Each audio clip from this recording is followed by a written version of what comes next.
సాధ్వి ప్రజ్ఞ ఎవరైతే ఈ అమ్మాయి వాస్తవంగా మార్వాడీల ఫ్యామిలీస్లో ఈ జైన్స్ ఫ్యామిలీస్లో పూర్తి సన్యాసత్వం తీసుకుంటానంటే అలాగా ఇచ్చేస్తారు. వాళ్ళ ఆస్తులన్నీ వదిలేసుకుని అప్పటిదాకా అందమైనటువంటి దుస్తులు నగలు అలంకరించుకునే వాళ్ళు అవన్నీ తీసేసి అప్పటి నుండి పూర్తిగా కాషాయం ధరించడమా లేకపోతే తెల్ల దుస్తులు ధరించడమా సన్యాసత్వం తీసుకుని వాళ్ళు ఇక ప్రార్థనల్లో ఉంటుంటారు, భగవత్ ప్రార్థనల్లో.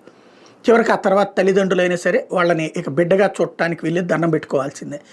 అలాంటి సంప్రదాయం దశాబ్దాలకు కొనసాగుతుంది. అందులో అట్లా వచ్చినటువంటి సాధ్వి ప్రజ్ఞకి సంబంధించినటువంటి అసలు పేరు వేరు, ఠాకూర్ల అమ్మాయి అనమాట.